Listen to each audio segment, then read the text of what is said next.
The ugly truth about the cruise ship industry. Welcome to our video, where we expose the harsh realities of the cruise ship industry. While cruises are marketed as a luxurious and carefree vacation, the truth is much darker.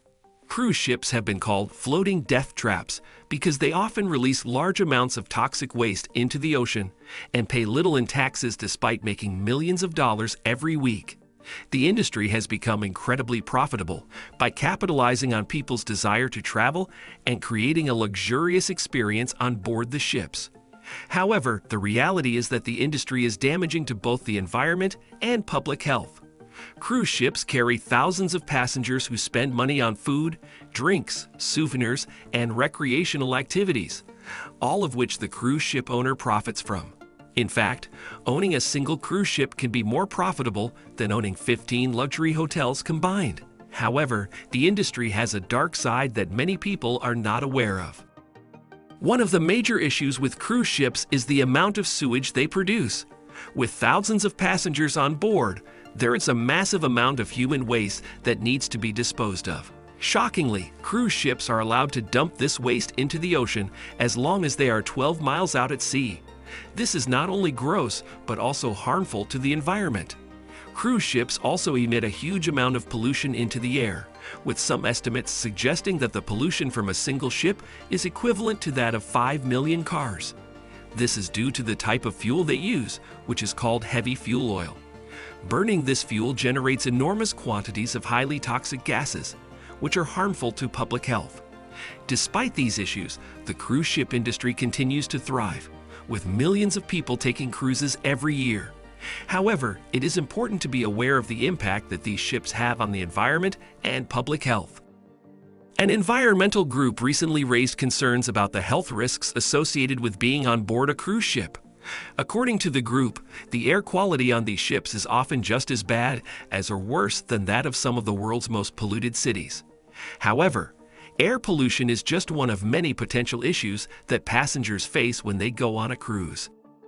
Outbreaks of disease are also common on cruise ships, which are essentially floating petri dishes due to the close quarters and constant influx of new people from all over the world.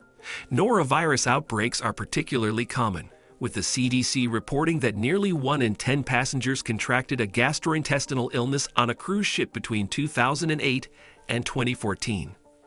But the risks don't stop there. Cruise ships are also notorious for tax evasion and exploitation of workers, with many companies registering their ships in foreign countries with more lax laws and regulations. This allows them to pay next to nothing in taxes while hiring workers from all over the world and paying them pennies on the dollar for long hours of work.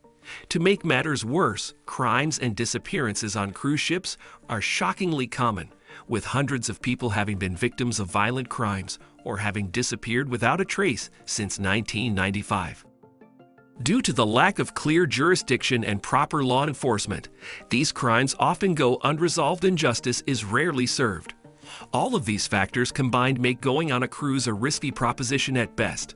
While the allure of a luxurious vacation on the high seas may be strong, passengers should be aware of the potential dangers and take appropriate precautions to protect themselves. The absence of timely evidence makes it an impossible situation for law enforcement to solve crimes on cruises. This creates a perfect scenario for criminals, including thieves and murderers, to act as they please. Consequently, crime is rampant on cruises, and many cases remain unsolved. Despite these risks, millions of people sign up every year to embark on a cruise, seemingly unaware of the danger.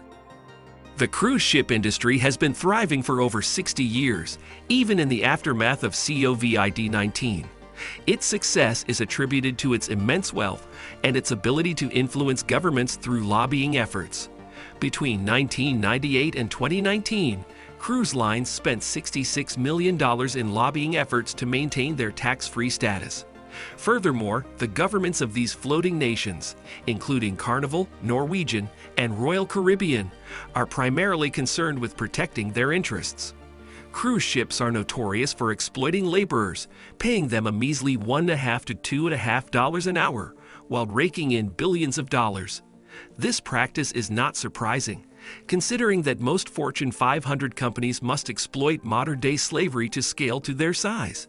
Nike exploits sweatshops in Asia, while cruises exploit their laborers. It's time for the public to be aware of the harsh realities of the cruise ship industry.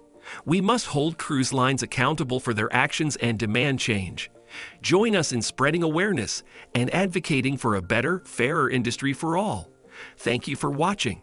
The lack of evidence and the influence of the cruise ship industry on governments create an environment that allows criminals to act with impunity. Despite this, the industry continues to thrive, exploiting its workers and operating as a floating nation.